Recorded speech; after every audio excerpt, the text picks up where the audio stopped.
C'est la fin de ce journal et c'est l'heure de retrouver la merveilleuse Marie Chant. Très bonne émission à vous. Merci beaucoup Bastien.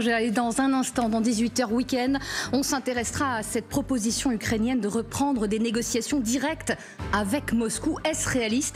On se posera la question. Et puis après de nouvelles sanctions, l'économie russe peut-elle tenir? Des voix dissonantes se font entendre sur le sujet. Et puis à 19h, ce sera le débat. Ce soir, dimanche 20 juillet, Jean-Michel Apathy face à Guillaume Roquette. A tout de suite pour 18h Week-end.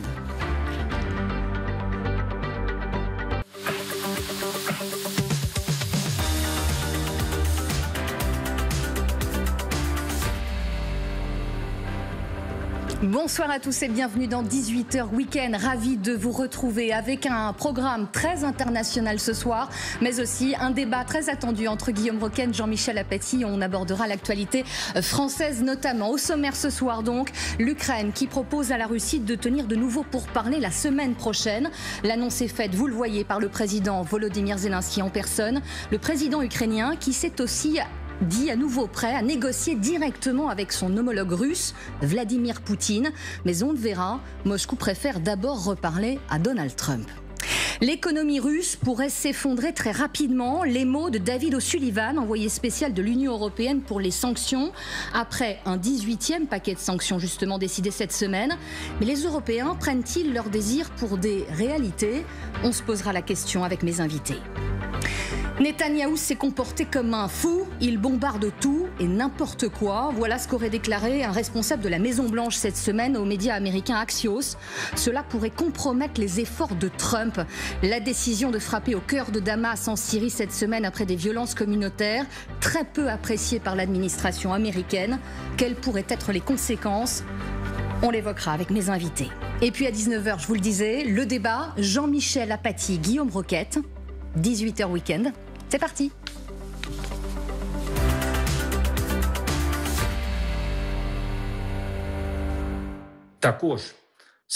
Le secrétaire du Conseil de défense a indiqué qu'il avait proposé à la partie russe d'organiser une réunion la semaine prochaine. La dynamique de négociation doit être renforcée et une rencontre au niveau des dirigeants sont nécessaires pour que la paix dure vraiment. Cette déclaration a été faite par le président ukrainien hier soir, allocution à la nation quotidienne.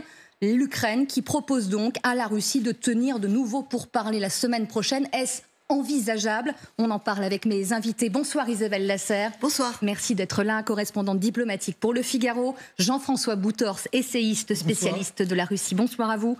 Michel Fayad, analyste politique, spécialiste en géopolitique. Bonsoir. Xavier de Giacomoni, qu'on ne présente plus. Marie. Éditorialiste diplomatique à LCI. Bonsoir à vous. J'ai envie de vous poser cette question. Oui, est-ce une chimère? Parce que Zelensky va même un peu plus loin. Il le dit, prêt à négocier directement, Isabelle Lasserre, avec son homologue russe, Vladimir Poutine. Une rencontre, dit-il, au plus haut niveau est nécessaire pour véritablement assurer la paix. Franchement, quand on voit la relation entre les deux pays, est-ce aujourd'hui, ce 20 juillet, envisageable? Ça se terminera peut-être un jour comme ça, par une rencontre entre Volodymyr Zelensky et Vladimir Poutine, parce que c'est avec ses ennemis qu'on fait la paix. En attendant, Volodymyr Zelensky est considéré comme un président totalement illégitime de la part de Vladimir Poutine, qui ne veut absolument pas le rencontrer et qui ne veut parler qu'aux Américains. Volodymyr Zelensky lui-même, au début de la guerre, avait pris une loi lui interdisant de parler directement avec Vladimir Poutine, le criminel, le bourreau des Ukrainiens. C'est pas vraiment un obstacle parce que cette loi peut être levée très rapidement. C'est surtout un jeu un peu de poker, c'est-à-dire que tout le monde place ses pions. Vladimir Poutine veut un petit peu amadouer Donald Trump avant de l'avoir énervé. Volodymyr Zelensky veut essayer d'attirer un peu plus encore à lui Donald Trump parce que il y a deux personnes qui pourront faire la paix.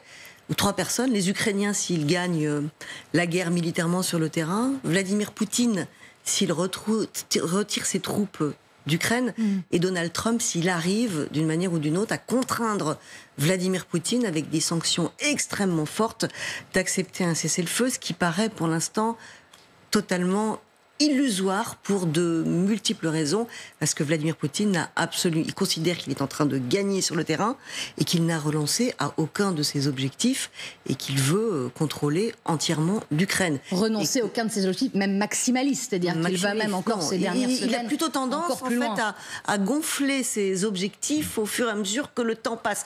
Vous savez, l'appétit vient en mangeant, dit-on, c'est le cas en Russie. Ouais, j'aimerais qu'on voit ces images, Jean-François Boutors, on est en juin dernier, ça paraît si loin. C'était la première fois depuis le début de la guerre que des délégations russes et ukrainiennes se retrouvaient dans une même pièce. On est à Istanbul, en Turquie, pour un résultat très peu probant.